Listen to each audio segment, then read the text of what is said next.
impact. The force where two lives come together. Sometimes for good, sometimes evil.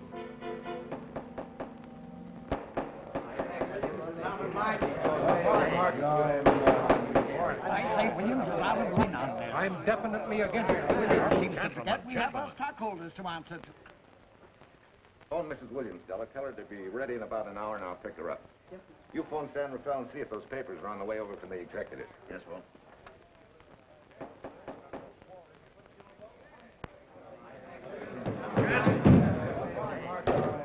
Well, Mr. Darcy, what's the score? 9? I'm afraid it is, Walt. If you think you can persuade them to change their minds, go right ahead. Gentlemen, I never interfere with stock issues, dividends, or anything else in your department. I must run my department with no interference. Either I know why and when I need more factory space, or you need another boy. And that's all right with me, too. Because I can take these plants and pick my own spot in the motor production field. You won't have to worry so much about dividends. There won't be many. Hold on. I'm sure none of us want to lose Walt. Or our dividends. Why do you say we take another vote? All in favor of buying the 3 new factories signify by saying aye. Aye. Aye. Aye? Aye. Aye. Aye. An unanimous vote. Congratulations, Walt. Congratulate the board. They're the winners. Williams, if these factories are so valuable that other companies would jump at the chance to get them, how do you know that you can buy them at the price you quoted us? How do I know? I bought them this morning. Good morning. Della, I was asked to rush this up for Mr. Williams. Get my wife, Della? Your maid said she'd gone to the dentist. I gave her the message. Oh, fine. Oh, this just came. Thank you. What about those papers? They're here. Burke's checking them now. Good.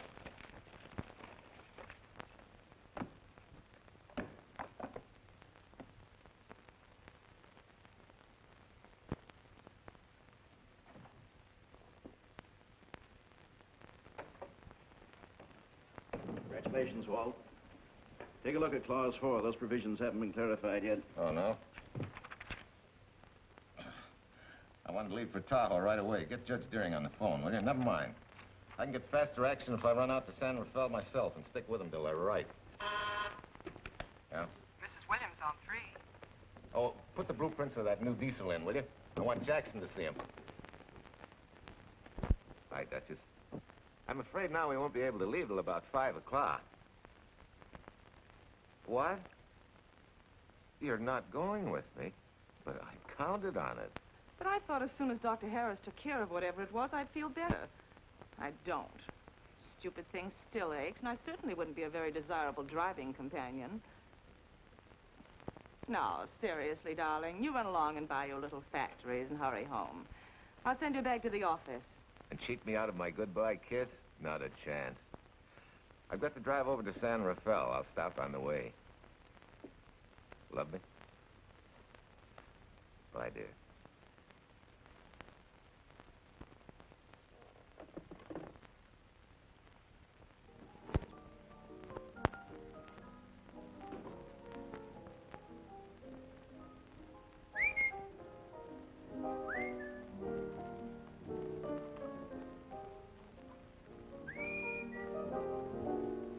How do you expect me to whistle through a toothache?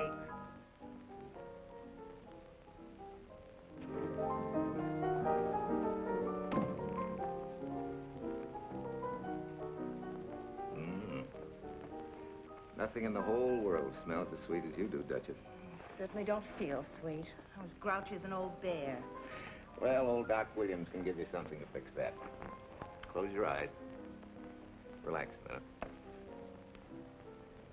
Take a look at that, see if you don't feel better. Oh, Walt. Oh, darling, it's beautiful.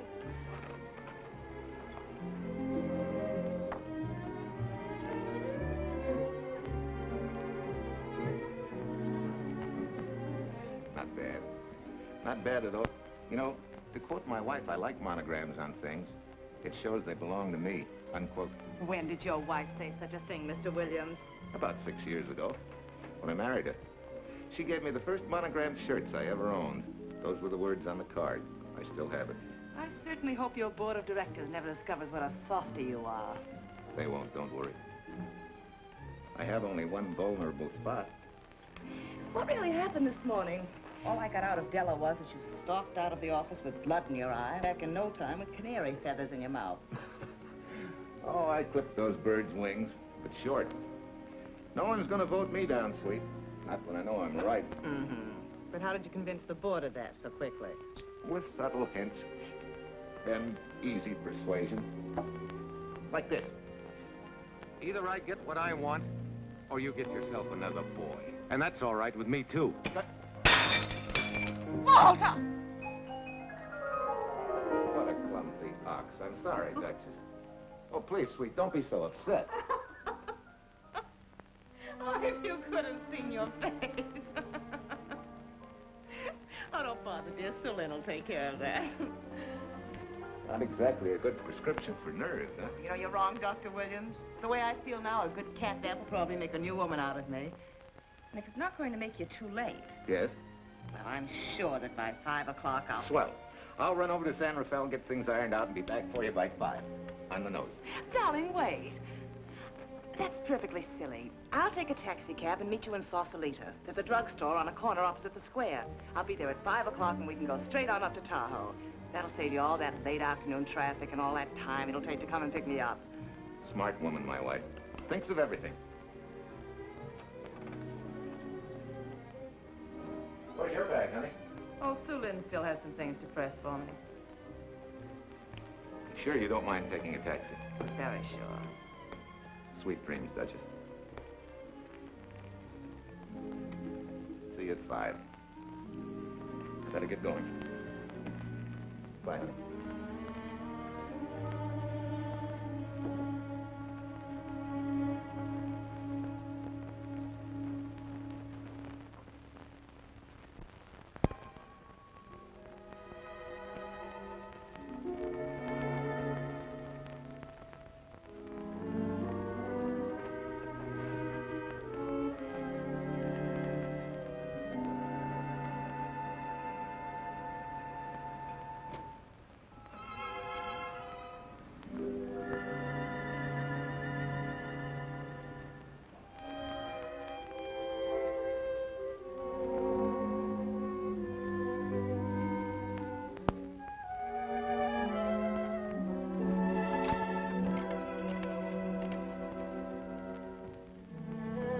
Long distance?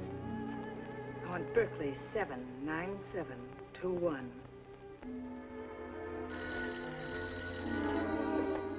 Hello. Ah. Hiya, beautiful. Yeah.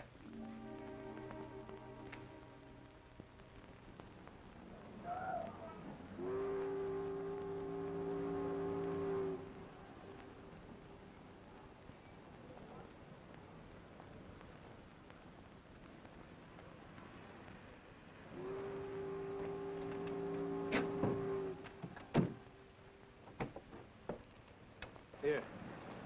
Don't forget, turn this stuff over to a bellboy at the Airport Hotel in Oakland.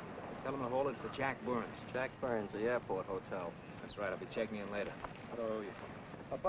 $1.15 a here. All this stuff back to Oakland. Yeah, here.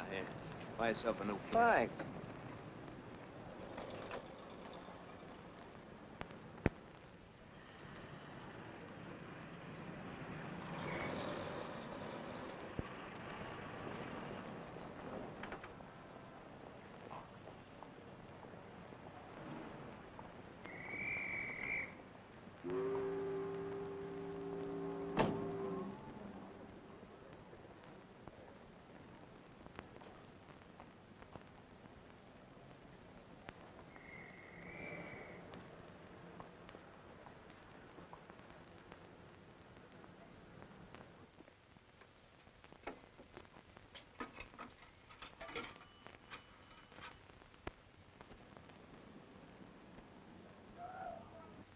Hey, where's that new woman who was going to meet me? It's after 5 o'clock. Oh. Gee, I was so sure you were going to be okay. Maybe you better get yourself another dentist, huh? Of course I understand, honey, of course. Just to prove it to you, I'm coming right on home. No, you really mustn't, darling. I'm going to be perfectly all right, really. And besides... Besides what?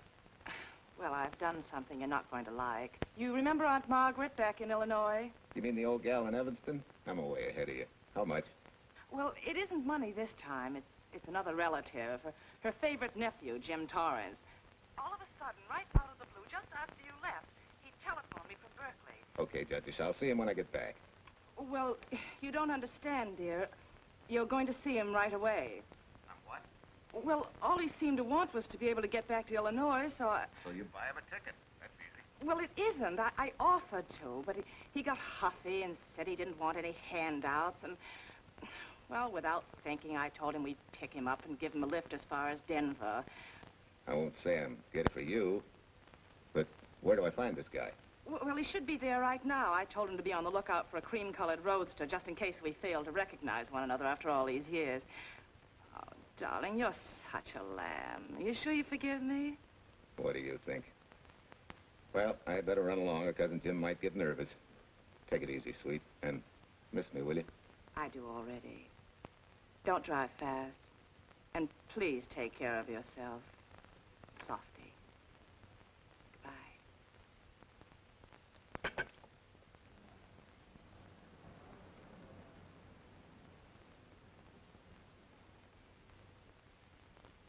Hello, Della. Yeah, Mrs. Williams wasn't able to go with me. Now, while I'm gone, you see that she gets her roses every morning. That's right. But this time, on all the cards, put love from Softy. Yeah, S-O-F-T-Y.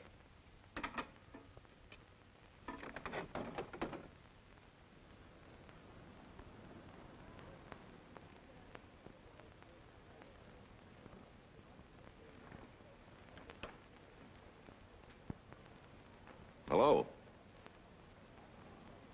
You must be Jim Torrance. Yeah, that's me. I'm Walt Williams. Hiya, Jim. Hi. Where's Irene? Oh, she's a little under the weather at the last minute.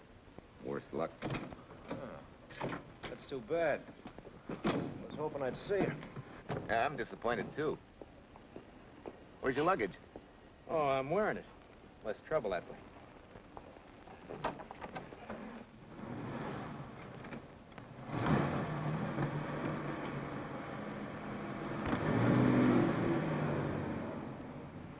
Irene tells me you're heading for Illinois.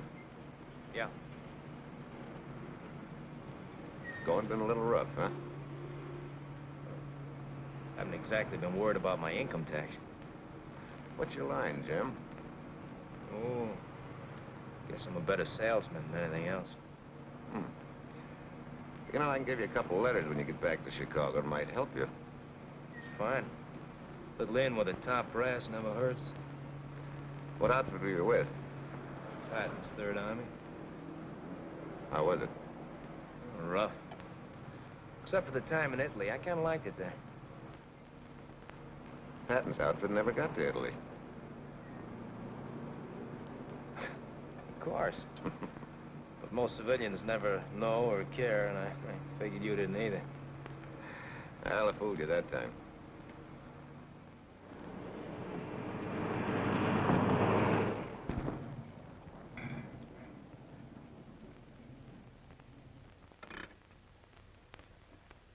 Our last chance to chow for a while. How about it? No, thanks. I grabbed a hamburger while I was waiting for you. I can still taste the harness.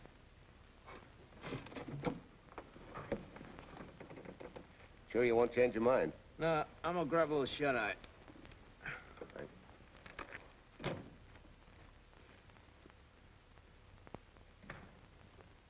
Chicken sandwich and a Coke. One chicken sandwich. Chicken sandwich coming up.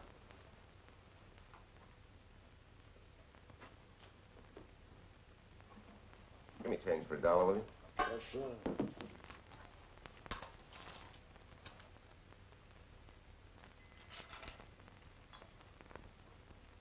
Thanks.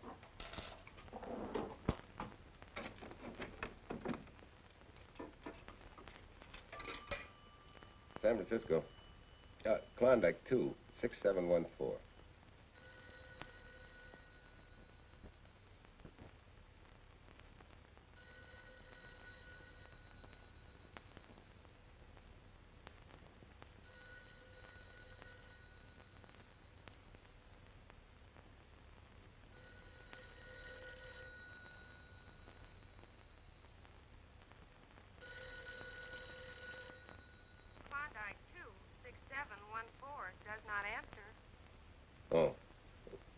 We'll try Sutter 1, 2599, please.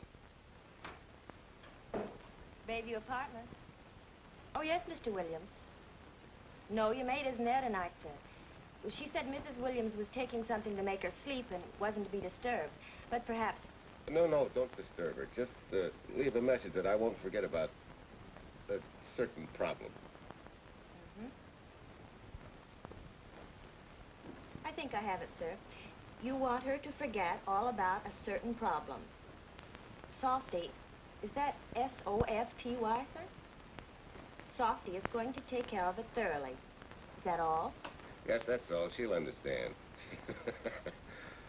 Be sure she gets it the first thing in the morning. Right.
Oh, hi.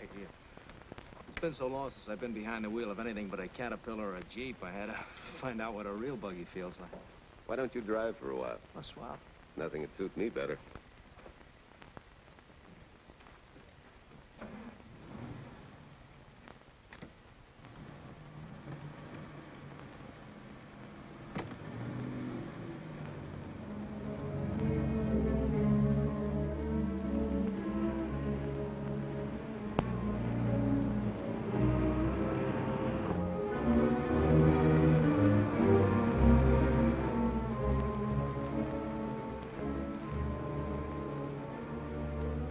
Tell me, Irene still got that little scar on her cheek? The one she got from the fall? Yeah. You can hardly see it now, though. How'd you know about that? She just got it last summer. Thought you said you hadn't seen her for years. Oh, from Aunt Margaret, of course. How else? She always sends me the news in her letters.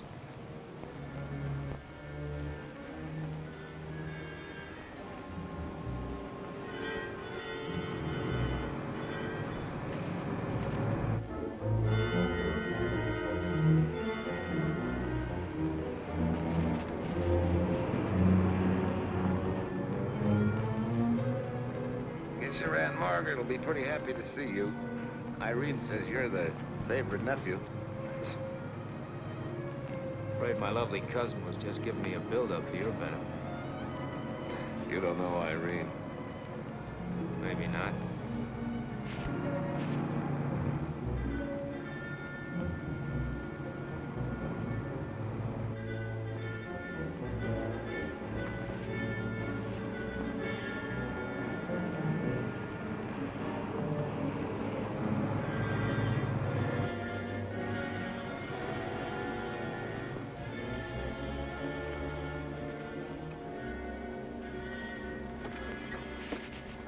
What's the matter?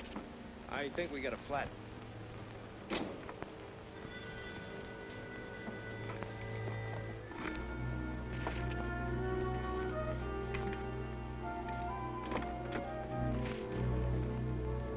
Yeah, flat as a flounder. Well, let's get to work. Hey, look out there, young fella. That's quite a drop.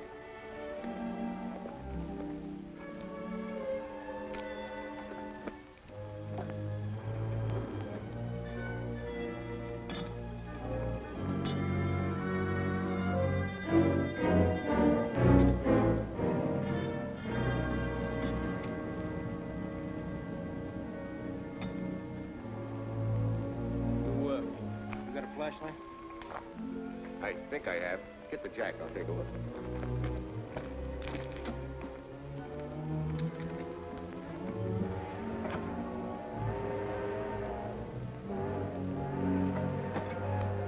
Did you find it? Yeah. Yeah, it won't be long now.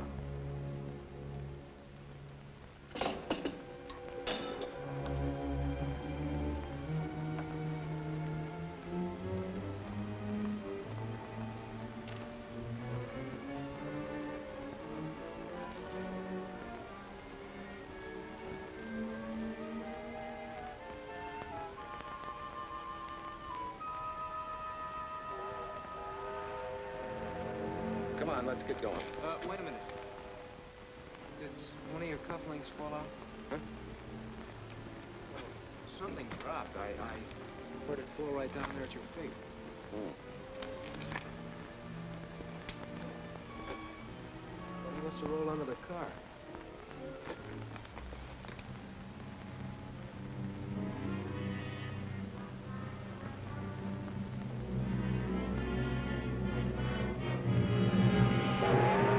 Irene and me, sucker.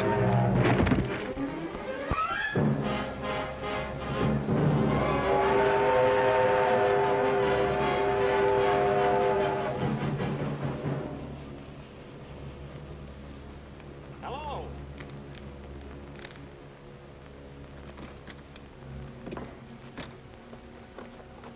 Need a hand? No. I'm all set now. Okay. Good night.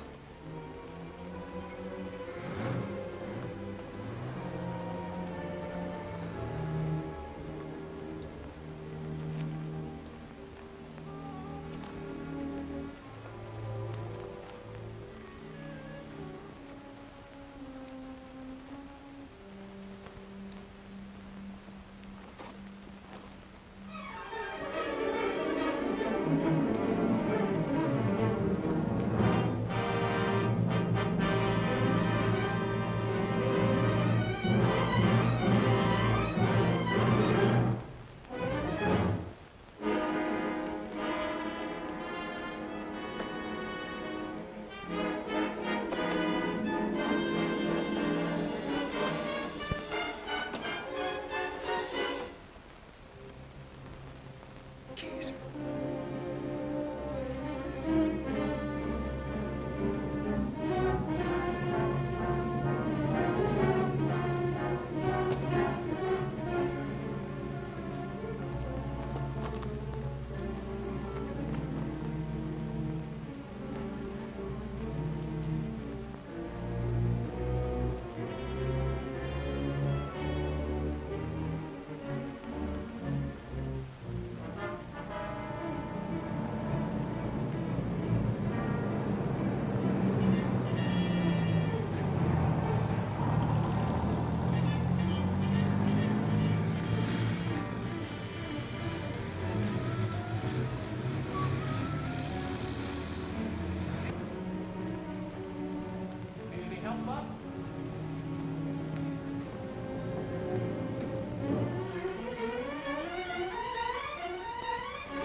That guy must be crazy.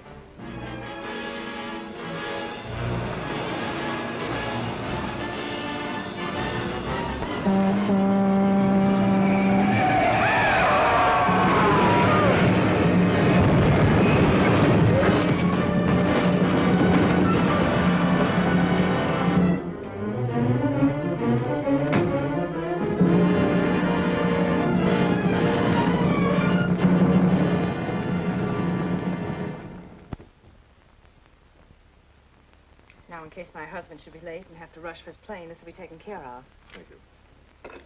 Tell Mrs. Burns at 302.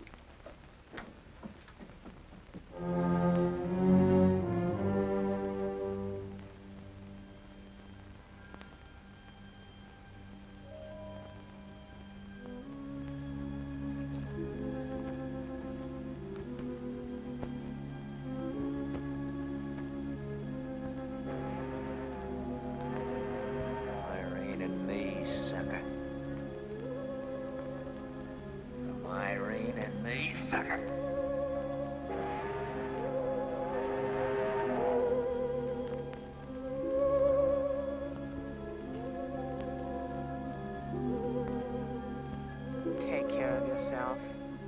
Softy. Softy.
Young lady, Excuse me.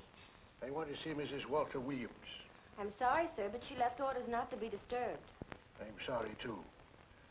Lieutenant, this is the police department.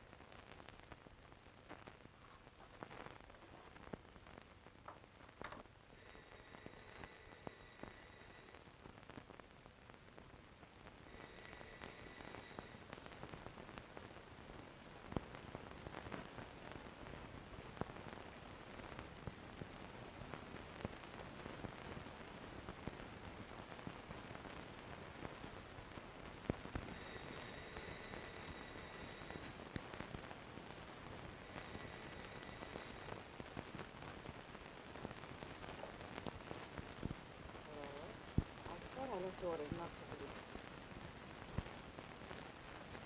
See. Ask him to come up.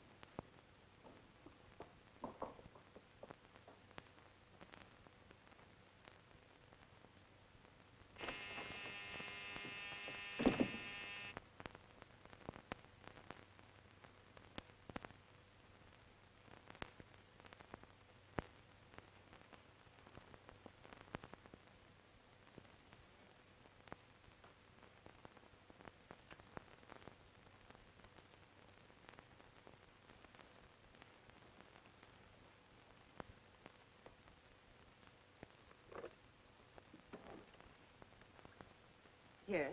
I'm Lieutenant Quincy with the police department. I'm sorry to disturb you at this hour, but... may I come in? Of course.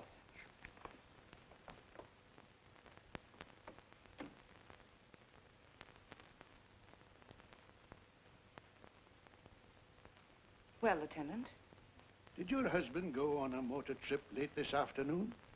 Why, yes, he went to Denver on business. Why? Was he driving a packet roadster? Yes? Is anything wrong? I'm afraid there is. Won't you sit down? Has something happened to my husband? Yes, Mrs. Williams. He's dead, isn't he? Yes.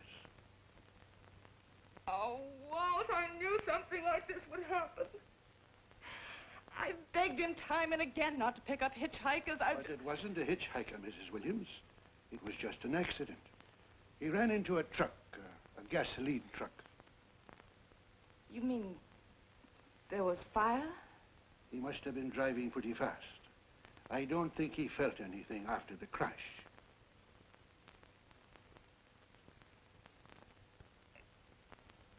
If there's nothing more you need me for, Lieutenant, I think I understand. And may I say you've taken this with a great deal of courage. Good night, Mrs. Williams.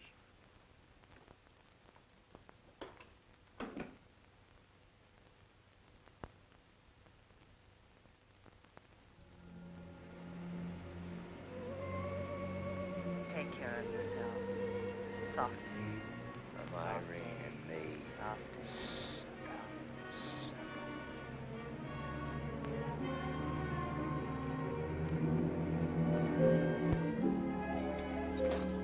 Ready? Yeah. That Williams must have been quite a guy. Yeah, he went to work for Universal Motors as a sheet metal worker. Mm-hmm. Less than 10 years, he's their top production man. Well, he sure went out in a blaze of glory. Yeah. Let's go.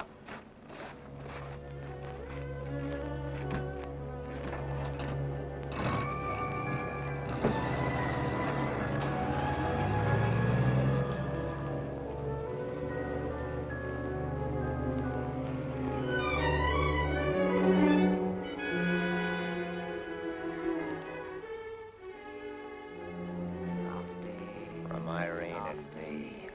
Sucker. Sucker. Sucker.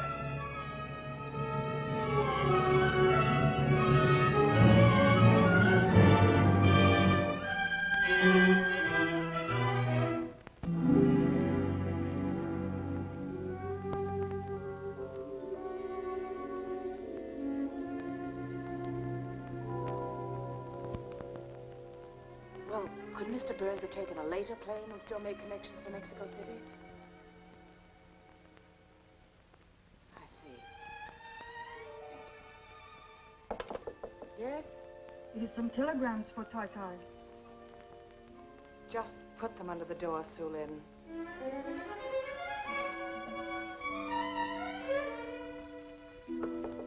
Please, Tai Tai, a policeman Quincy most anxious to see you. Ask him to wait, Sue Lin.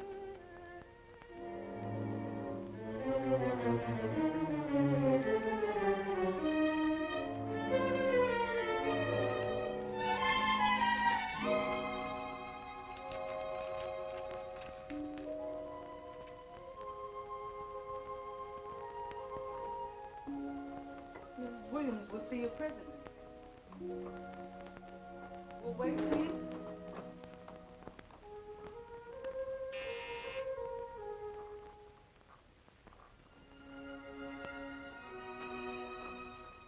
Flowers from Mrs. Walter Williams. Thank you.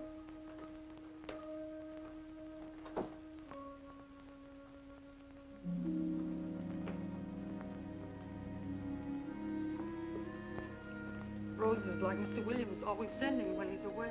You seem to have been very fond of Mr. Williams. Sue Lin is honored to have served him 5 years, and he... I'm sorry to keep you waiting, Lieutenant. I wouldn't be disturbing you again if it wasn't necessary. And I would be keeping you but a moment. You're being very considerate. Won't you sit down?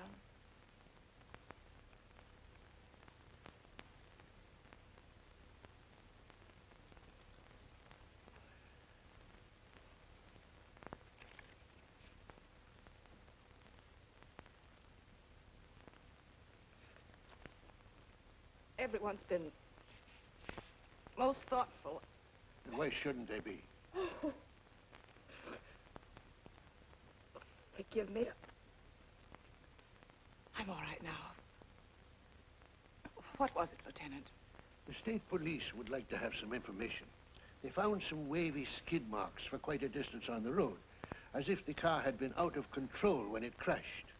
Tell me, was Mr. Williams a reckless driver?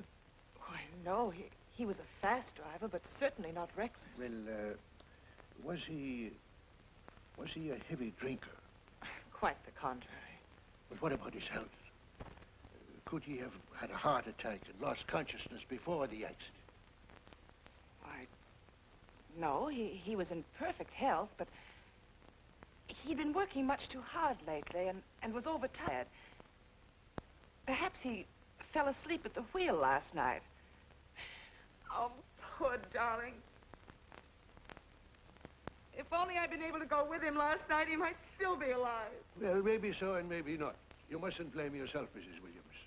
Fate plays an important part in these matters. Your handkerchief.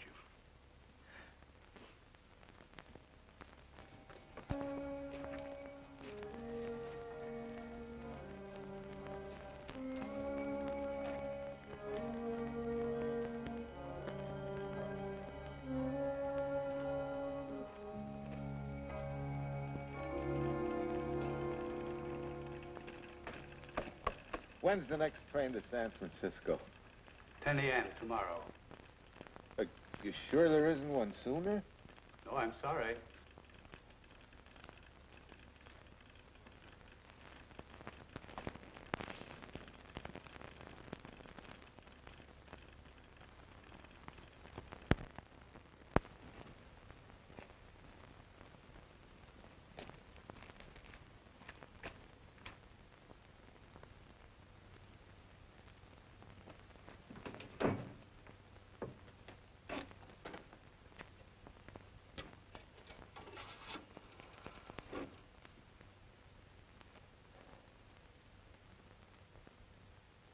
We have a circuit now, sir. Evanston. Calling Mrs. Margaret Hubbard's residence in Evanston. One moment, please.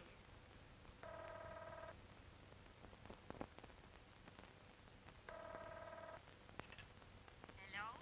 Mrs. Margaret Hubbard? Yes? Who's this? Long distance. I have a call from Mr. James Torrance. Who? Mr. James Torrance. He's her nephew, Jim Torrance. The call is for your nephew, Jim Torrance. I haven't any nephew, and I don't know any Jim Torrance. Sir, Mrs. Hubbard says she doesn't know what James...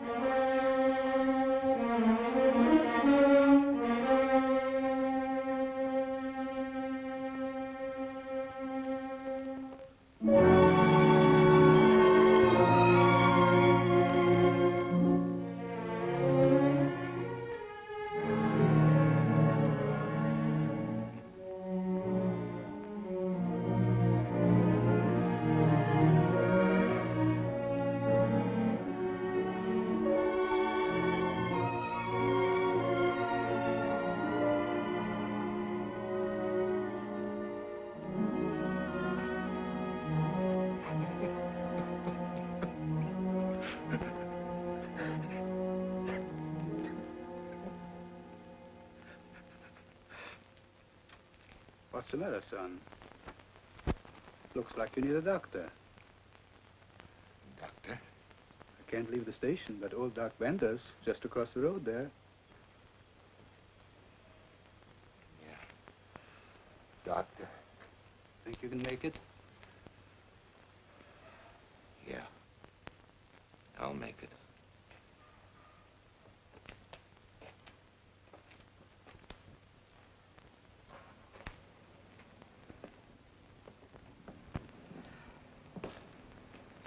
Now, take it easy, man. There's some concussion there. You've got to watch your step for a while. Yeah.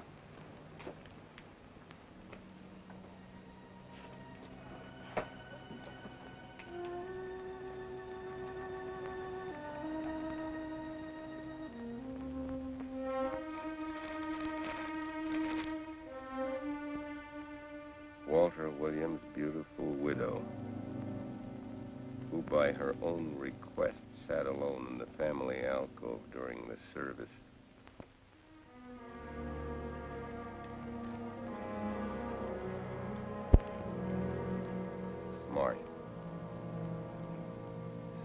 have caught her licking her chops.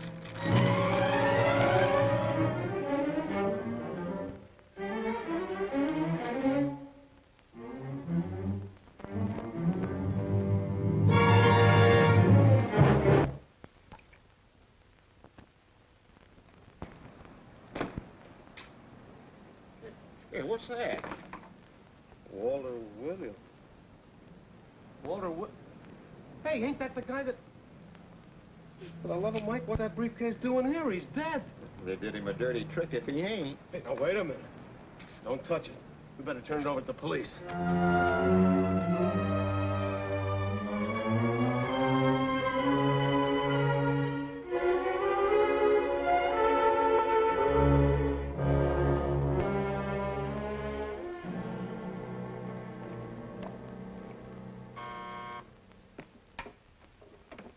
Homicide, Captain Callahan. Oh, yes, Chief. The dope just came in from Washington. The fingerprints are those of a James Torrance. Yeah, I'm putting Quincy on it. Right. It sort of opens up a new can of peas on the Williams accident. There's the FBI reporting the guy. Playing with the lady's affection seems to come natural with him. All you got to do, Quincy, is find him. Yes, that's all I got to do. Last known whereabouts of Jim Torrance was in a moving van somewhere between Sacramento and Points East. Hey, wait a minute. Last known address, care of his sister, Mrs. Joseph Rossetti. Irving Apartments, Berkeley. Well, what are you waiting for, Quincy? Let's go. Torrance leave any forwarding address? No, he said he was going to send it to me. Sorry to trouble you. Oh, Lieutenant, if you should happen to hear from him, will you let me know? There's an unpaid telephone bill and a bundle of laundry. Laundry? Let's have a look.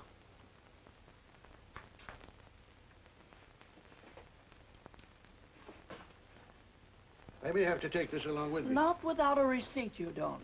You mean you don't trust the police? In my business, you don't trust anybody. Mine, too.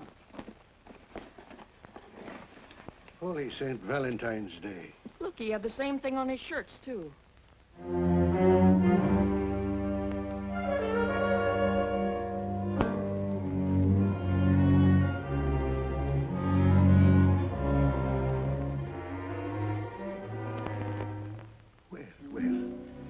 Romance in your late tenant's life. Did you ever see the lady? You know, I never did. But I always knew when she'd been here, the wonderful perfume. I'll lay you 10 to 1 she's a rich widow. Could be. Wait, I'll get you his telephone bill. Pretty fancy stuff for a hitchhiker. Yeah, but he's a pretty fancy hitchhiker. According to the shirt maker, a certain lady in the town had these made special. And they're just like her husband's. Only his initials were WW. Sort of smells, don't it, Cal? Now take a look at this little item that was also found in the laundry. I for Irene and W for... Well, it could be for Williams, too, couldn't it? Yeah. Homicide, Callahan speaking. Hello? Oh, hello, Fitz. Hello. What news? Oh? Any luck? Both days, huh? Swell. Have it typed up and sign it. This report of Fritz will be a nice little topper for this pile. His checkup shows calls from Torrance's phone to Williams's private number, and a flock of them going the other way, including one on the 7th and several on the 8th. The 8th, and you've forgotten, is the date of Walt Williams' accidental death. Well, that ought to be enough to get an indictment out of the grand jury. Go pick her up. I'd like to play a long shot first. It might give us 2 for 1. Well, take them one at a time. A bird in the hand is not going to lead us to its mate. I'd like to give the lady a little more rope. Well, Thanks. I thought you'd agree.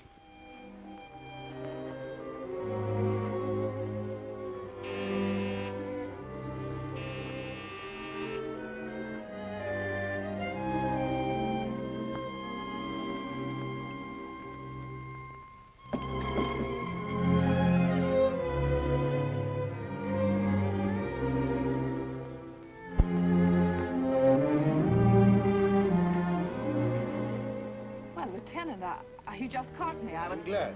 I have some rather startling news I thought you should know before it hits the headlines. Come in.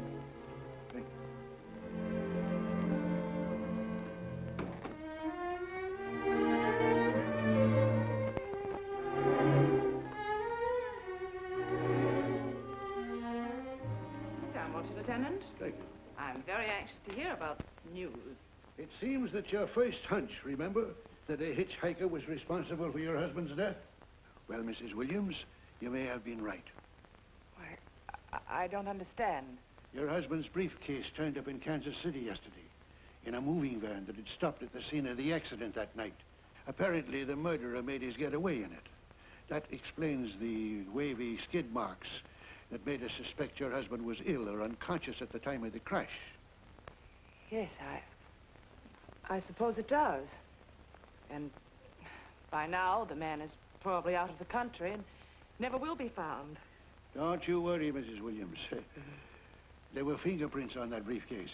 And as soon as we get the FBI report from Washington, his identity will be known and his description sent out on police broadcast. Oh, we'll find him all right. But just now we're keeping things quiet so the murderer will feel safe until we are ready to close in on him. Yes, I can see the wisdom of that. Yes, I thought you would understand and cooperate. As soon as we know his name, it is possible that you might recognize it as someone with a motive. There's that possibility. You know I'll do everything I can to help. I'm sure of it. Now I'll run along. You'll hear from me. I'll let myself out. Don't bother.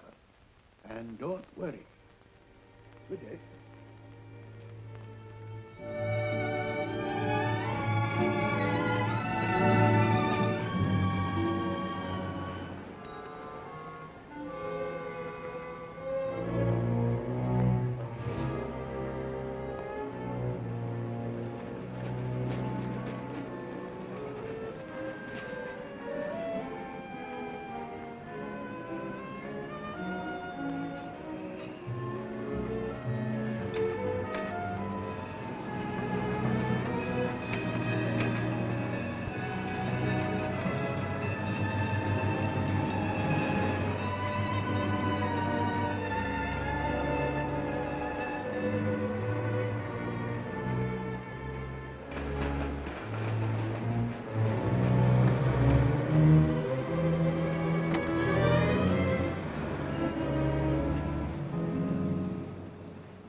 $1.35.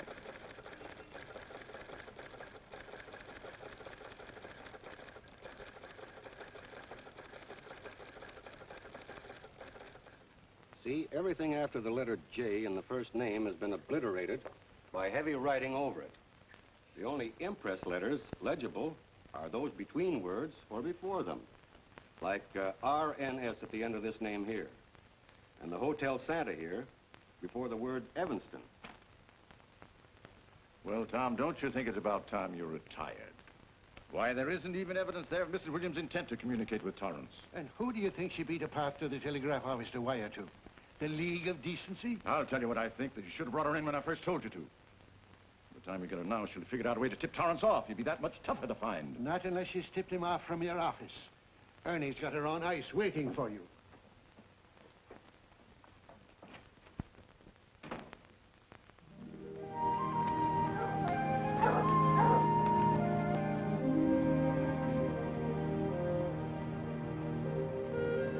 Pretty good, huh?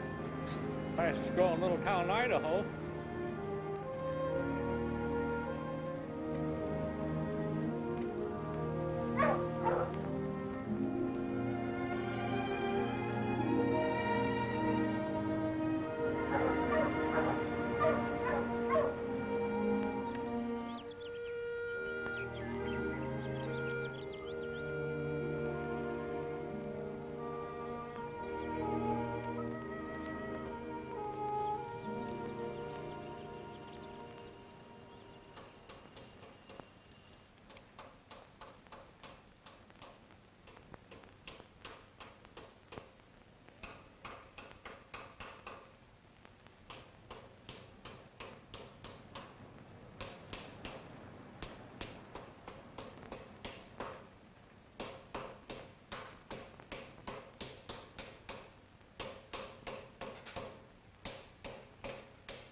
Have a heart, son. You trying to wreck that engine?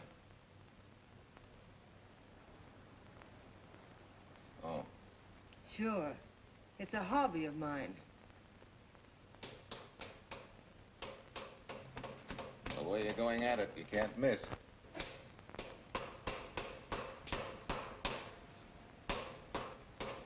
Here.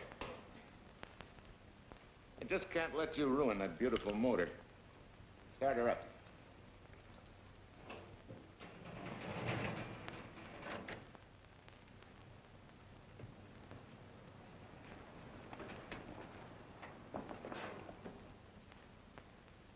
Okay, start her up.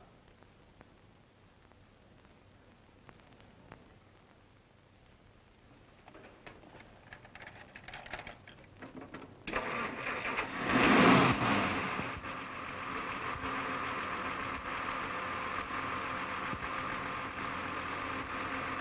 her off.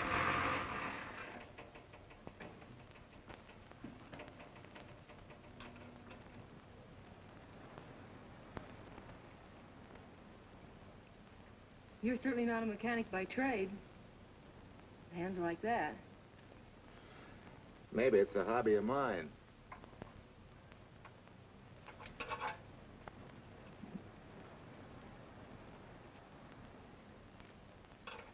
Gee, what happened to your head?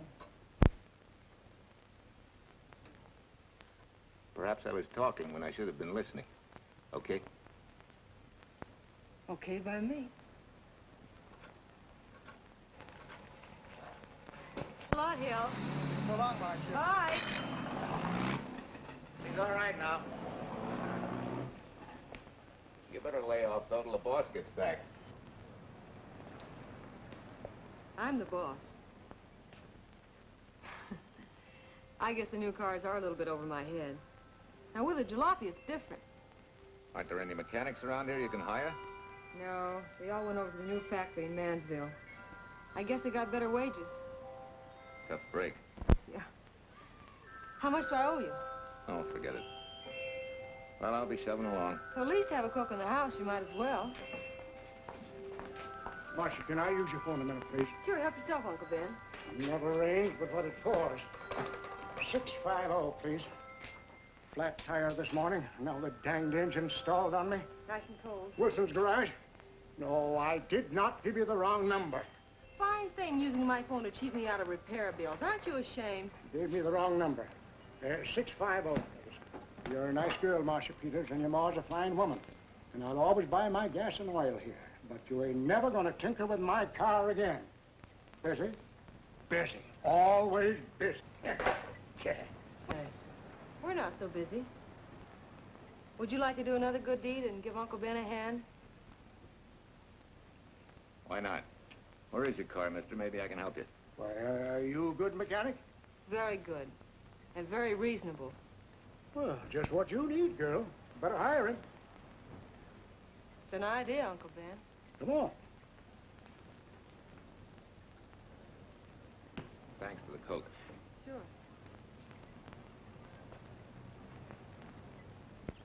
Well, I got Uncle Ben fixed up all right. Nothing but a sticky carburetor valve. Bye. I hope he paid you. What for? It only took a minute. You're certainly not money-conscious, stranger. There. This is no kind of work for a girl. But somebody has to do it if I want to stay in business. And I want to.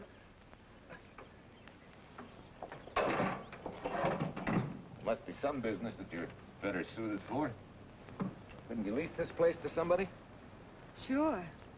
I did while my husband was overseas. But when he was killed in Okinawa, well, we'd made a lot of plans for the future here. And I had a hunch he'd like it if I took over and tried to make a go of it. Takes more than a hunch to do that. I got along famously. Business has been fine until lately when the help got short. Could be again. If I had a good mechanic. Yeah. You sure need one, all right. Well, for Pete's sake, say yes or no. Do you want the job or don't you? You mean you'd hire me without knowing anything about me? You can repair automobiles. What else do I need to know? Except your name. Well? Why not? Sure. I'll try it for a while till you get someone permanent. The name's Bill Walker. Okay, Bill, it's a deal. And maybe if business gets real good, you'll want to stay. Oh, don't count on it. Where does this go, on the rack? Yeah.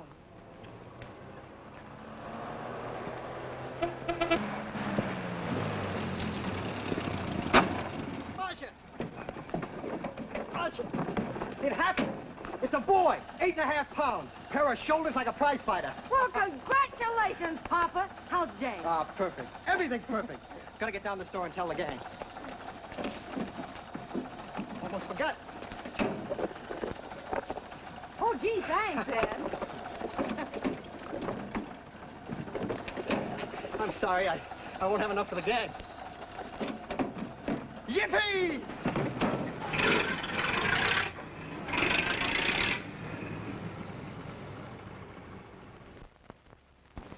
Maybe you can use this token from the slightly delirious new father. Thanks. Say, we haven't settled the matter of wages yet. Maybe I can't pay your regular salary. Suppose we leave that open till you find out how much I'm worth to the business. Doesn't seem to be any business right now. Might be a good time for me to get rid of this beard and find a place to board. We live right next door. I'll go ask Mom. She'll know of a place. Sort of a peaceful house. I noticed it this morning. Oh, gosh, I forgot. She's down helping Mrs. Wellesley with her canning.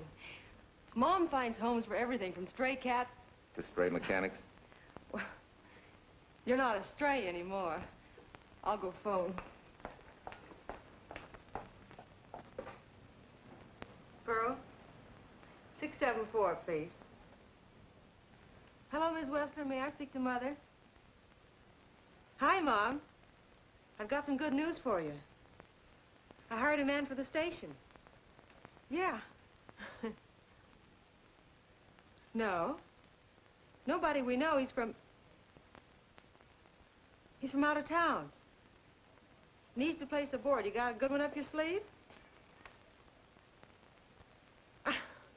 Okay.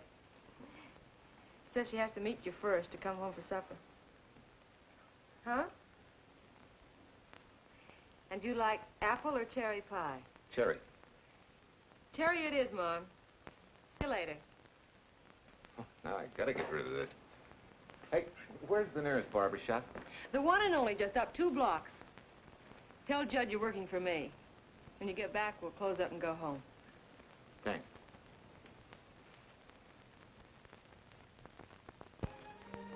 Well, that's real nice. You must have had a good bringing up, young man. Thank you for the young man. We thank thee, O Lord, for thy bounty, and ask thy blessing on this food, and on the new friend who shares it with us. I hope you're good and hungry, Mr. Walker. Who wouldn't be? Marcia, she eats like a sparrow, with all the hard work she does, too. May I have your plate, please? Well, she can start taking it easy now. Boss, the help. Thank you. She never takes anything easy. Has to put her whole heart and soul into everything she does. Well, now that you're through with me, Mom, how about Bill? Have you thought of a place for him to stay? Well, why can't he stay right here? We have a spare bedroom going to waste. And I think you like my cooking. Like it? That's very kind of you, Mrs. King, but it seems an imposition. Imposition? Nothing. That's good business. I can get back what I pay you in board and room. Well, Marcia, what a thing to say. If you'd like to stay, we'd like to have you. We have some more vegetables. Mrs. King, you have a boarder. May I have a biscuit, please? Oh, excuse me.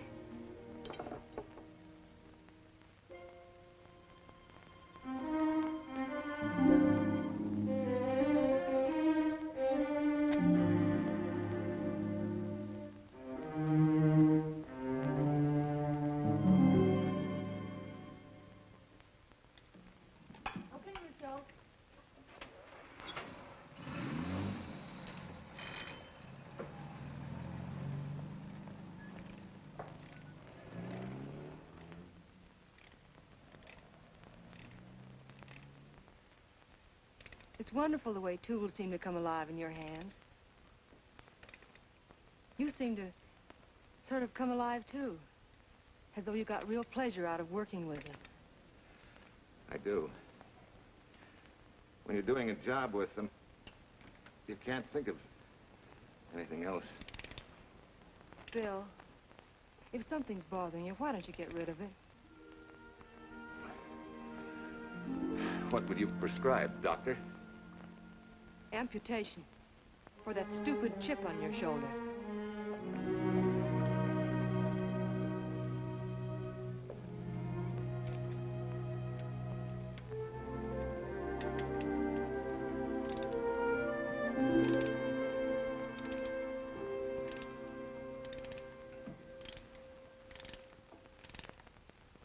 What you need is a ring job. Save yourself some money. Gee, Bill, with the baby and everything, I just can't afford it now. Oh, we'll take care of that. Hey, boss. How's Ed's credit? Good enough for a ring job? Well, sure, if I can hold Junior as collateral. Oh, not a chance, fella. Never mind her. I'll do it on my own time. Oh, thanks, Bill. Maybe we'll see you tonight, huh?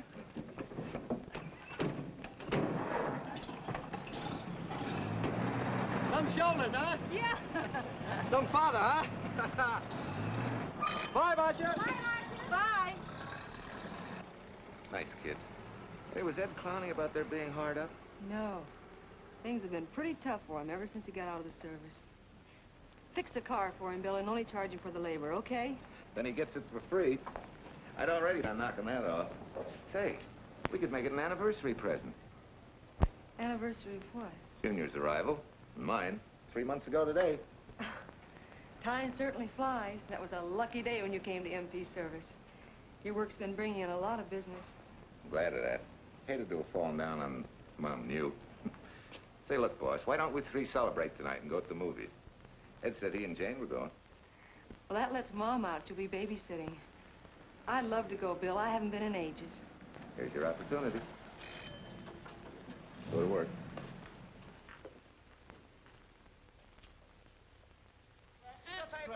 Irene Williams, held for murder.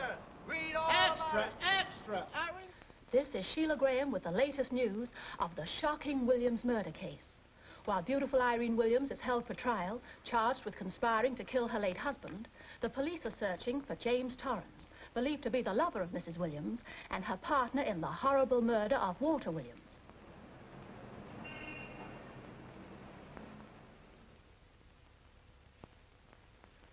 If I'm handling your case, my dear Mrs. Williams, I want 1/3 of everything you get. You're out of your mind. You don't realize what I'll get as Walt's widow. Perhaps you don't realize the spot you're in. Torrance's fingerprints were found not only on your husband's briefcase, but, in a manner of speaking, on your reputation as well. There's a detective named Quincy, a very smart cookie. He isn't exactly for you. Frankly, Mr. Warner, I'm beginning to wonder if my attorney is for me. Underestimating the enemy's ammunition would scarcely be wise. Now, if we can get to trial before Torrance is found, he'll never get a conviction. But... But what? if he shows up, we may have to fry him. Oh, no. Let's not cross that bridge until we have to. But if it comes to a choice, we're not going to burn, are we?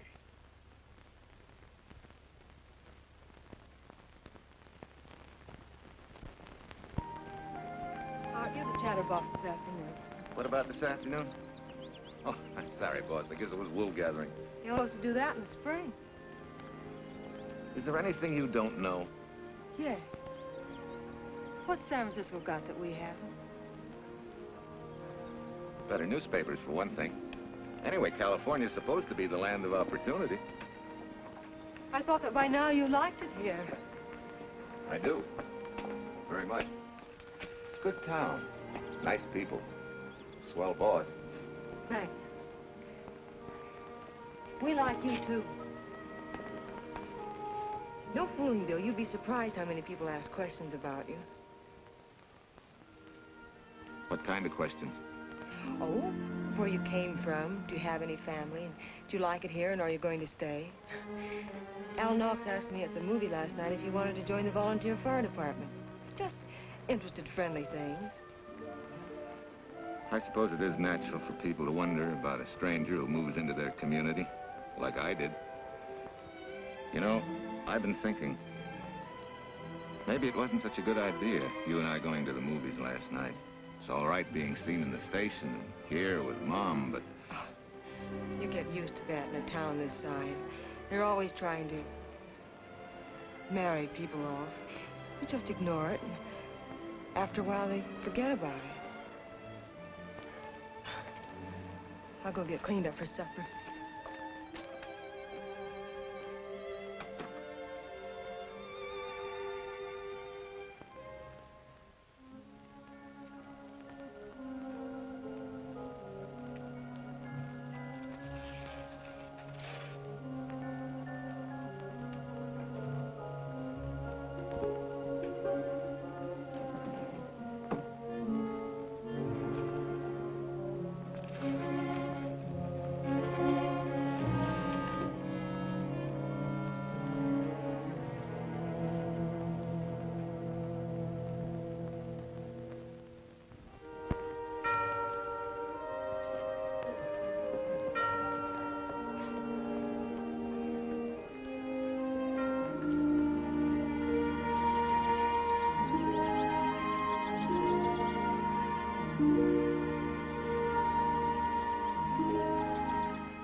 You know, I hate to tell you how many years this Sunday takes me back.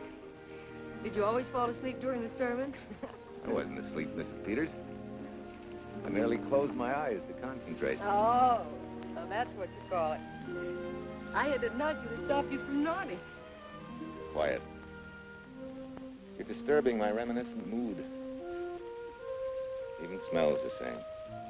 Could be the same bees buzzing in the same clover. As they say, you can take the boy out of the country, but... A rolling stone gathers no moss. It has to stop rolling sometime, doesn't it, Bill? Sometime, maybe. We grow a very becoming shade of moss here in Larkspur. Don't you think? You grow a lot of nice things here. Anyone in particular? You'll have to skip the answer to that one. Someone tore it out of the book. You're married, aren't you, Bill? Yep. That's right. You must have loved her very much to have been hurt so deeply. To be so afraid of someone, even yourself. Maybe it's better that way. Then no one gets hurt. Bitterness and hatred hurt everyone. Can't you see, Bill? They're like a wall that shuts out all the sunshine from a garden and lets everything wither. Make room in your heart for something else, can't you? I guess this is my day for sermons. Sorry. As Mom would say, you never get rich minding the other fellow's business. Hey, that's a flyer. I'll be seeing you.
Wesley sent a couple of jars of peaches. Said you helped her can them. Oh, thank you. When I delivered the doc's car, he insisted that I have a bite with him. Where's the boss? Took the book back to the library for me. Huh? What a day. Hey, what's the idea? Are you darning my socks? Well, I thought a drawer full of holy ones isn't doing you much good. I found it when I put fresh papers in your bureau yesterday. You have a heap of things that need mending, haven't you, son? Does Marcia know? Do you think I'd tell her? This is your problem, Bill. Because I found out about it doesn't give me the right to tell anyone else, not even Marcia. When you trust folks, you trust them, and you give them a chance to work out things the way that seems right to them. How can one little woman be so big? Don't forget, it's a lot easier to be tolerant and understanding at 50 than it is at 25. Yeah, Mom. I'm going next door for a while. Grandma Thompson's ill.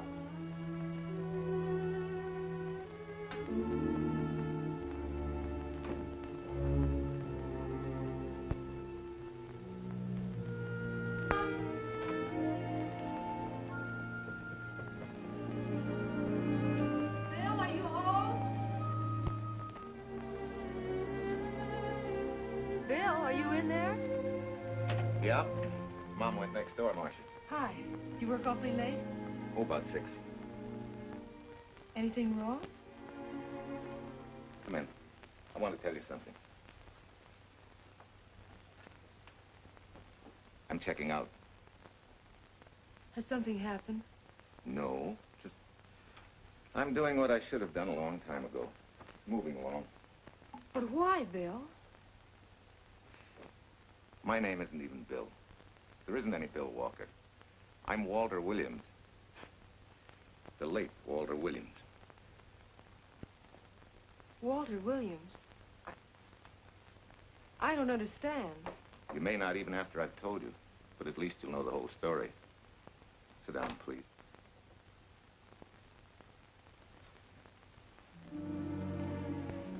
Finally, Larkspur. And you. From there on, you know. I'm glad you're going back to make things right. Going back? Wild horses couldn't drag me back. What are you going to do about your wife? Nothing. You're going to let her go to trial for murder? Oh, no, Bill. Why not? She tried to kill me, she and her cousin. But they didn't. Who says they didn't? Let them try and prove it. No matter what your wife did, she can't be tried for something that didn't happen.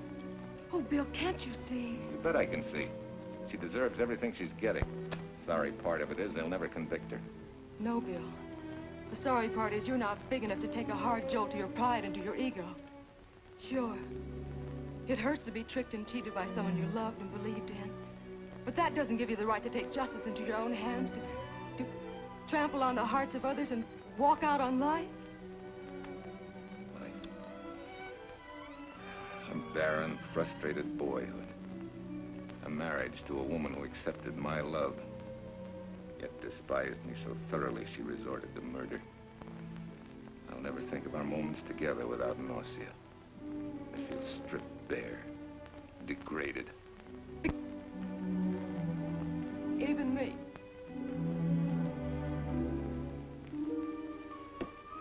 Oh, Bill, please. Don't destroy the one chance we have for happiness. We haven't got a chance. Doing the right thing never works out. I know. In this world, you turn the other cheek and you get hit with a lug wrench. Forget me, boss. Try and forgive me.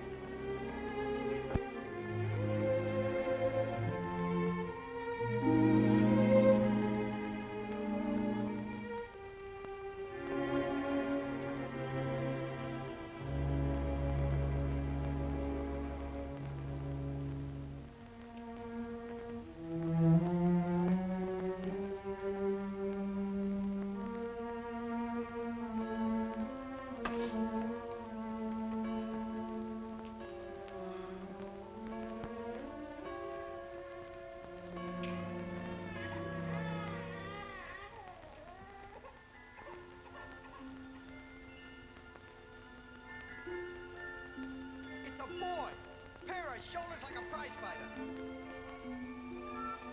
You know, I hate to tell you how many years this Sunday takes me back. You have a heap of things that need mending, haven't you, son?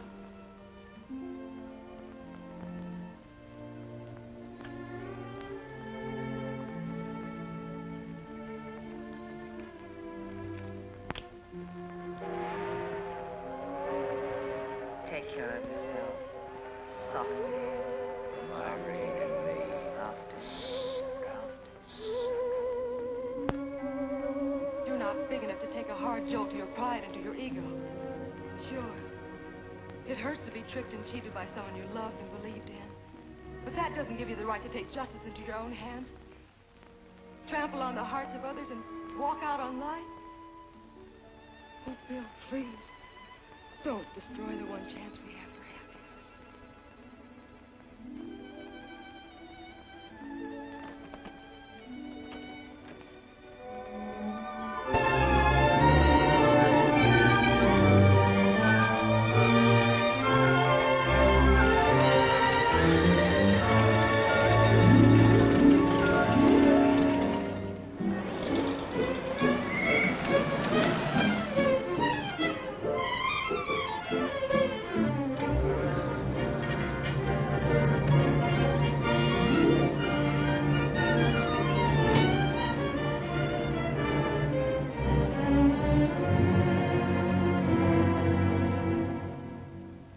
Mrs. Peters was kind enough to come along to substantiate at least the Larkspur portion of what I've told you. Very thoughtful of you, Mrs. Peters. Mr. Williams, when you read in the newspaper that the hitchhiker who attacked you had been, well, a close friend of your wife's for some time, it must have been a great shock to you. I didn't come here to discuss my emotional reactions, Lieutenant. If you need me for anything further, Captain, my office will know where to reach me. Let's go, Mark. Just a minute, Mr. Williams. We'll need your signed statement for the grand jury when we ask for your wife's release. It won't take long to be typed. Yeah. All right.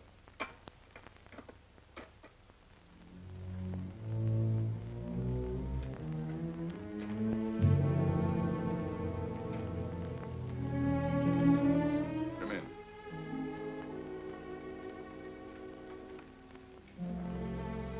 Sit down. Mrs. Williams, we have news for you. Really? I can scarcely wait.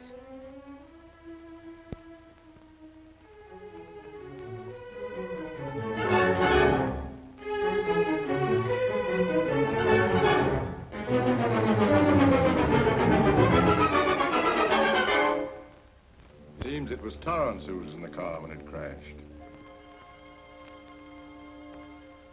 Jim?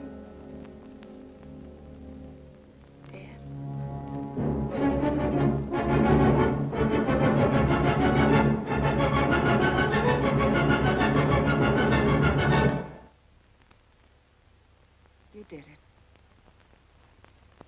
You killed him. No. He tried to kill me. Thought he had. And he ran into the truck. It was an accident. An accident? You wait all these months to tell this story.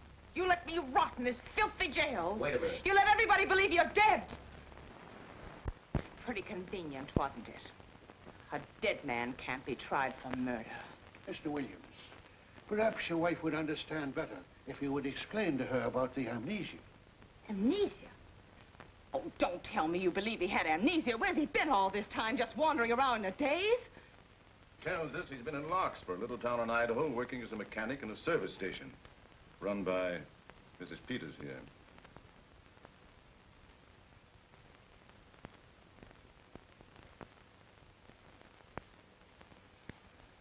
I understand perfectly.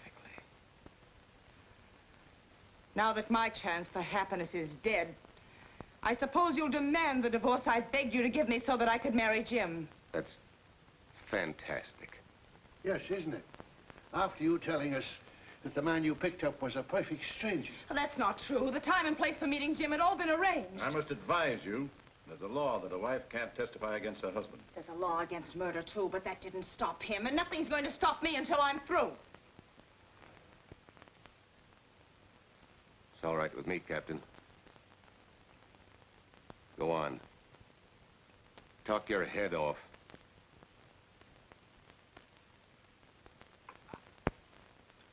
I was to have gone with him to Denver. He insisted on it, although I was quite ill. Several hours before we were to leave, he came home. There was a violent scene. He threatened to kill me unless I agreed to give up Jim. And I wish he had. This is incredible. Not one word that she has said is true. Then you have nothing to worry about. Mrs. Williams, was there a witness to the threats you mentioned? No.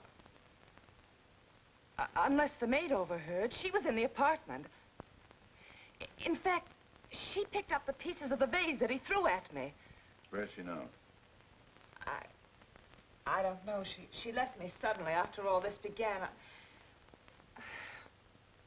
Please, could the questions wait? I feel rather ill.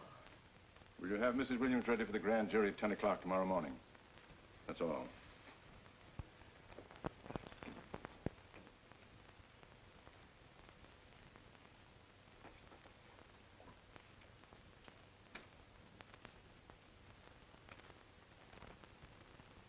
We're going to hold you too, Williams. On what charge? Suspicion of murder. But he's not guilty of any of these things. Then it should be easy for him to prove it. Take it down and book him. That fiction of Mrs. Williams must have been very convincing. No, we just couldn't buy that yarn you tried to sell us. Let's go.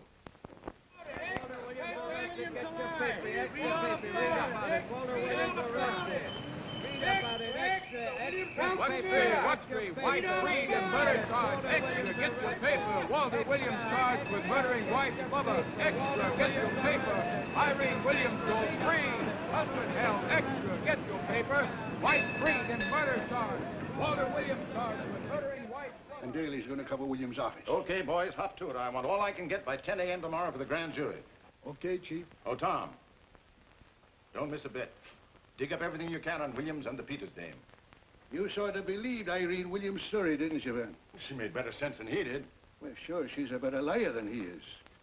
Don't forget, I went all through her grieving widowhood with her. She's a bad customer.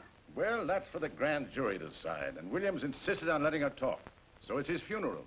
Funeral, all right. Especially with that yarn he told. But murder's out of character for him. There's a few pieces missing somewhere. There might be in Idaho, if it's not too much out of character for you to get going. You're going to miss me, Cal, when I retire next year. Maybe I'll join Private Eye and solve your cases for you. Miss Williams? Thanks. Sort of deal from the bottom here, don't you? Sorry, Williams. Okay, Williams.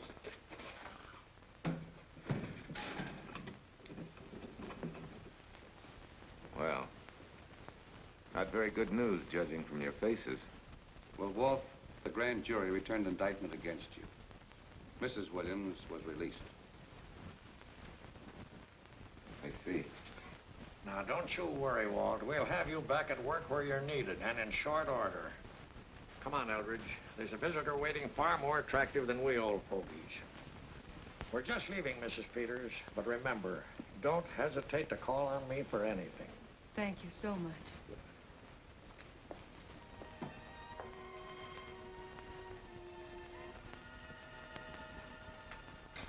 Hi, boss.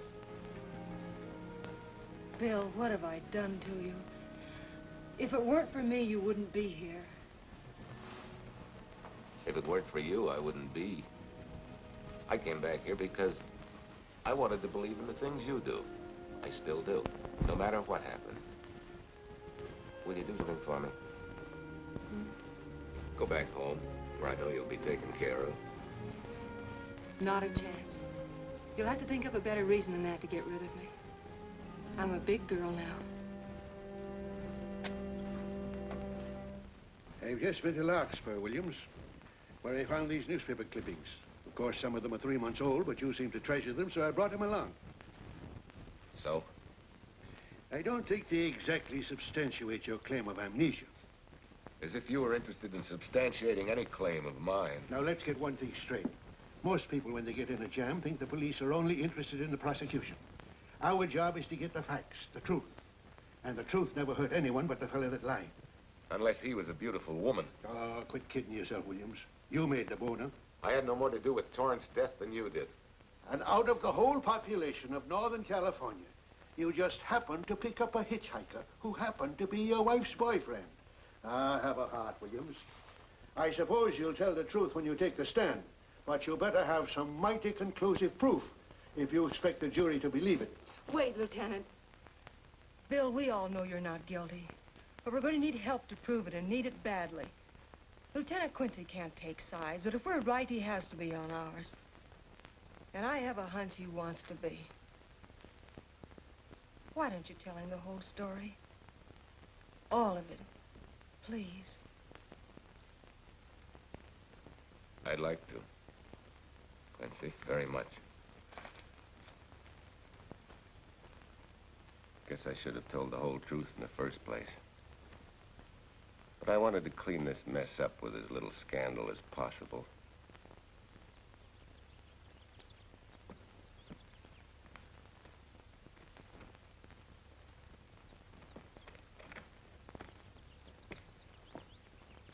Well? No sign of the lug wrench or anything. My dear Mrs. Peters, will you please stop trying to be a detective? How many times do you think the police have combed this spot for any kind of evidence? Now, be a nice girl. Take Mr. Williams' advice. Go back to Larkspur. What time is it? It's only 4 o'clock. We still have time to go back to town and go on our hunt for Sue Lynn. Now, look here, young woman. You've had me on the run since early morning. But, Lieutenant, the maid seems to be our only hope now. We've got to keep looking till we find her, that's all. That's all? Wait. She was naturalized, wasn't she? Suffering chopsticks. Quincy, you dumb flatfoot. This Sue, what's her name, was Chinese born. If a port of entry was San Francisco, there'd still be a file on her, photo and all. Let's go. Back to town. Immigration.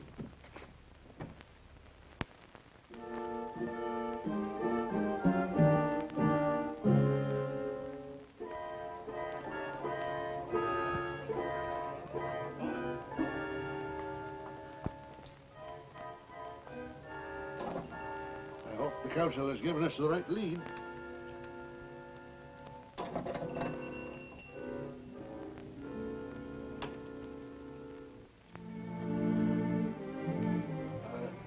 You are sing? Understand? You savvy English? Also French, Italian, and Hebrew. May one ask what is desired? We're looking for Su Ling Chung. The Chinese consul said you were her uncle and might tell us what she is. This daughter of my brother, has she offended the honorable police? Oh, no. They just wanted to ask her some questions about Mr. Williams, the man she used to work for. Ah Sing's heart is heavy that he cannot lead you to her. But things that are not known cannot be told. Well, if you hear anything of her, report it to headquarters.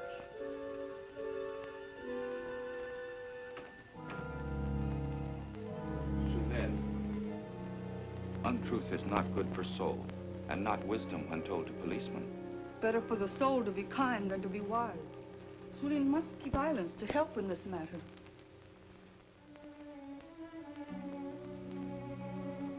You know, you're quite a gal. In case I haven't told you lately. You're just too easily pleased, that's all.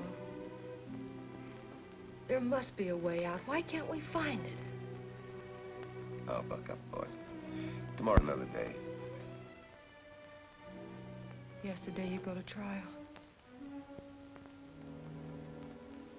Bill, I'm afraid. And the state intends to prove, beyond any reasonable doubt, that the defendant, Walter Williams, did, with malice aforethought, kill the deceased James Torrance, whom he knew to be his wife's lover. And that with his victim dead beside him, he drove his car into the course of an oncoming truck, jumping clear himself some seconds prior to the crash. And subsequently, he made his getaway in the back of a loaded furniture van. And for 3 months, as Bill Walker, he laughed at justice. when he'd imprisoned his unfaithful wife for conspiracy in his own murder. But then he decided that being dead cramped his style. He thought he could eat his cake and have it too. So he returned, most anxious to explain his long absence and to right the dreadful mistake that had imprisoned his wife for 3 months.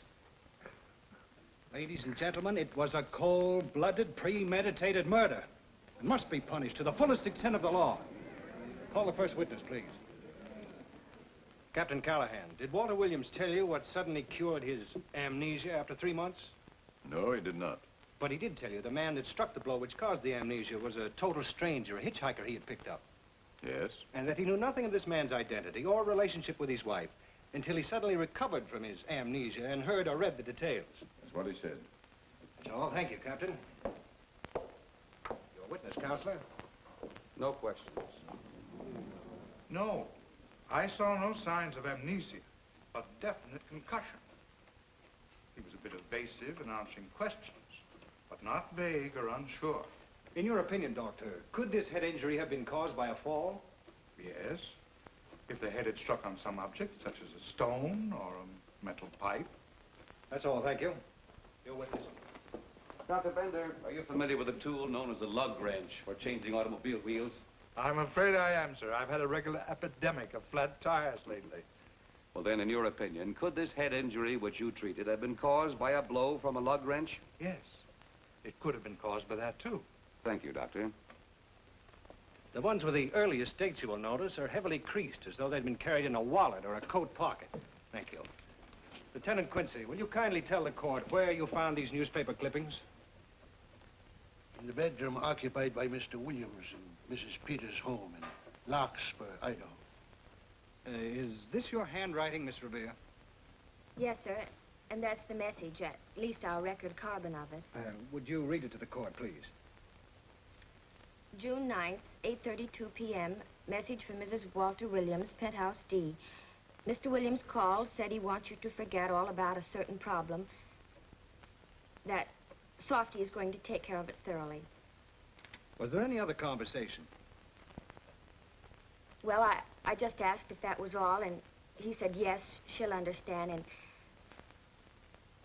and sort of laughed as if it were a joke and hung up. Some joke killing the wife's boyfriend. That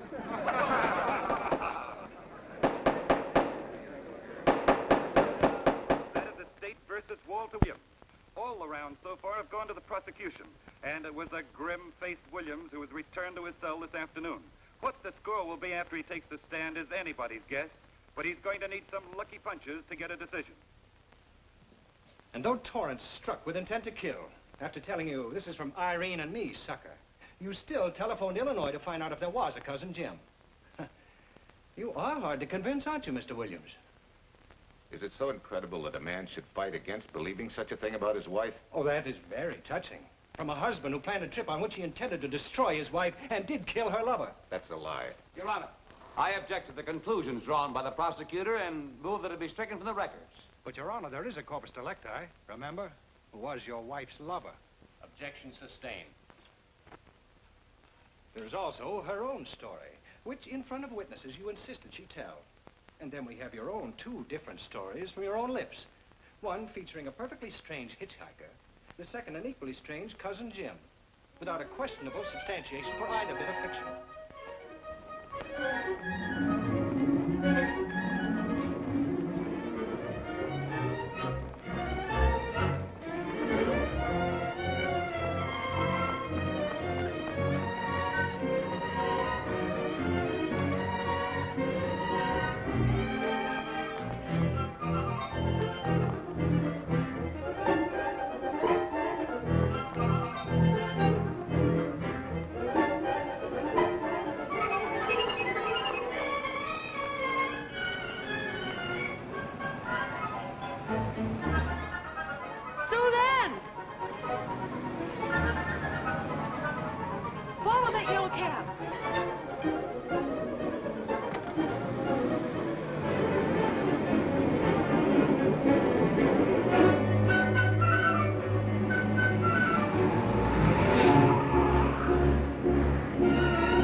thing. You remember me, don't you? I was here with Lieutenant Quincy from the police department. I just followed Sue Lynn up the stairs. I saw her come in here. You must be mistaken. I'm not mistaken. She's here. I must see her. Our thing, don't you understand, is to save a man from prison, even from death. I will send her to you.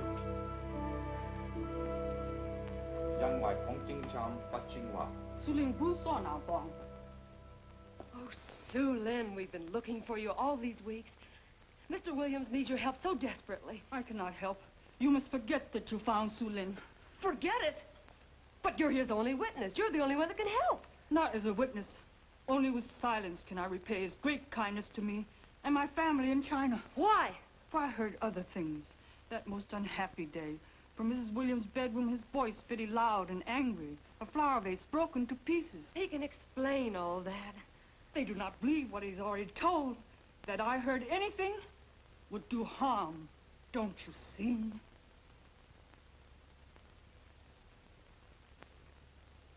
Yes. Much sorrow comes from women who know not honor and truth. And Mrs. Williams, she was not true even to that Torrance man. What made you say that? That night when he was killed, her sickness was but wall of falsehood, behind which she could go secretly to a meeting place. You mean she went out that night? Sue Lynn, are you sure? Yes, because next morning in her bedroom I found street shoes that had been worn. Her coat on the closet floor with the sleeves turned inside out as though removed hurriedly. And in one pocket, a door key to some hotel. Sue Lynn, that's it. Proof that she and Torrance had planned to meet that night after he killed Mr. Williams. What hotel was it? Oh, I don't remember. The key. What did you do with it? Returned to coat pocket. Come on. We'll get to Lieutenant Quincy. He'll know what to do. And pray, Sue Lynn, every step of the way.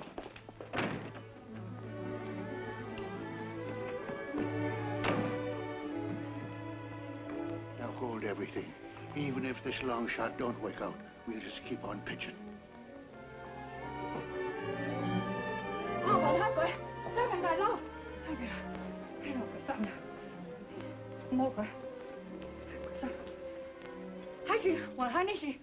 Here it is, yes. Room 302, Airport Hotel, Oakland. Maybe we got our miracle. A special little Chinese one. It is to hope that Sue Lynn was of small help to Mr. Williams. Oh, Sue Lynn. Come on, copper. Next stop, Oakland. A certain little lady's hotel rendezvous. I was on night duty then, all right, but I sure don't remember a looker like this. Quite a dish, eh? A little too highly seasoned for my digestion, thanks. Lieutenant, just found a couple of cars for room 302 on June 9th. George Baxter, checked out at noon. Mr. and Mrs. J. Burns. Room not slept in. J. Burns. Burns. Look, Quincy. The handwriting on the card is identical to that on the photograph. And here's a little boy, the same thing. The cover-up telegram to Aunt Margaret. Now look at the impressions. J here, and here RNS. J. Burns. That's the name she started a telegram to. Room not slept in. Say, I got that dame pegged now, Lieutenant. She said they'd be out of the room by midnight as her husband was catching a plane.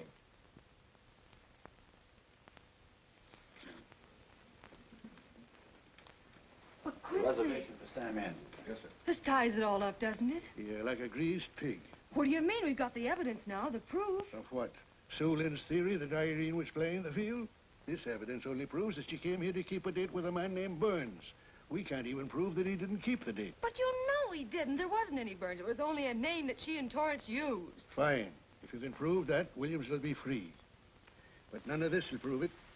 Sorry, copper, but we are just up another blind alley. Well, ain't. Yes, sir. There's a couple of sample cases from Mr. Sam Andrews came up from the station this morning. Take them to Parlor B right away. Sure thing, sir.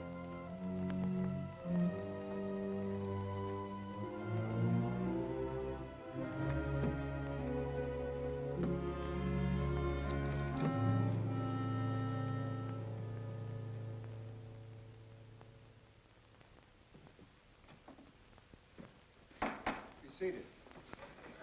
Case of the state versus Walter Williams. Proceed, Mr. Aldridge. Your Honor, we will call Mrs. Irene Williams. Take the stand, Mrs. Williams.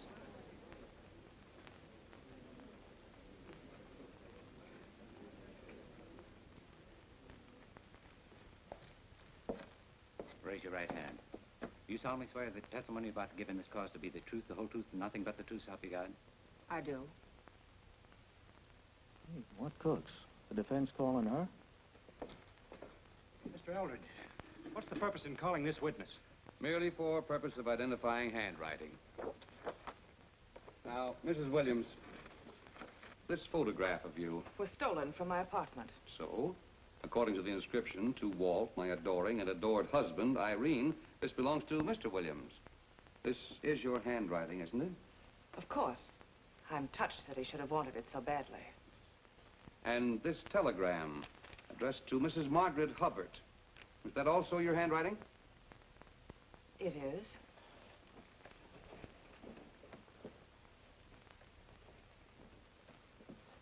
Now, Mrs. Burns, I mean Mrs. Williams, this photograph is inscribed to Jim, my adoring and adored Irene. Did you write this, too? I see no point in all this. Merely answer counsel's questions. Did you write it? I did. And these letters addressed to Mr. James Torrance, did you write them? Yes.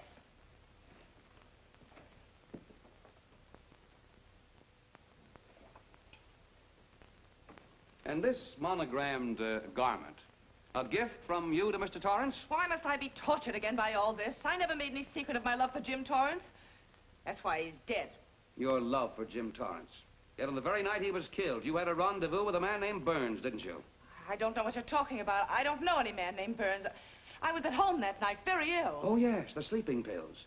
Well, you must walk in your sleep, then. For you spent at least part of that night at the Airport Hotel in Oakland, where you registered for Mr. and Mrs. J. Burns.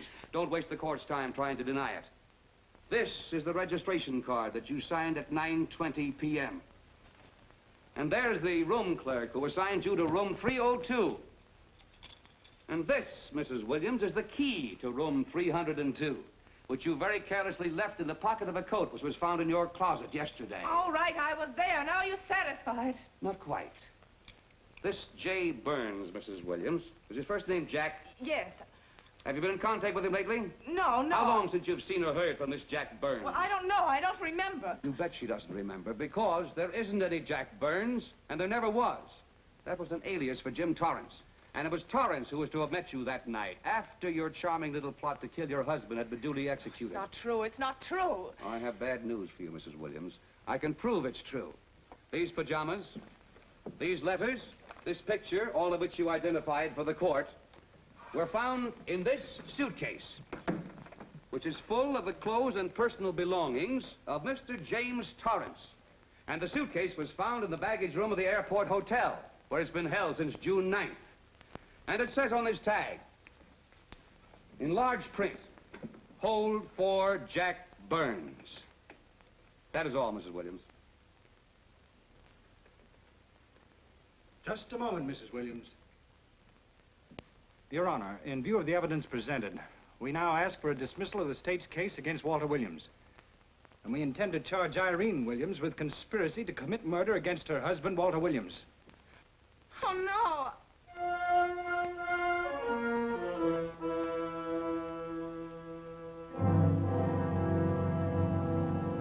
The case against Walter Williams dismissed. Court adjourned until 2 o'clock. Well, that's that, Walt. Congratulations, Mr. Williams. I haven't the words for it, Quincy, but we could never have made it without you. Ah, sure you could. You know, son, right always wins if you give it a little push. Especially when you get a copper like this one to do the pushing. Well, I'll be seeing you. You know, it'll seem kind of strange being able to eat and sleep without someone getting in your hair all the time. Oh, fine, Walt. We're looking forward to having your hand on the wheel again. The Denver plants are waiting for you to open them. You think you can make it in the morning?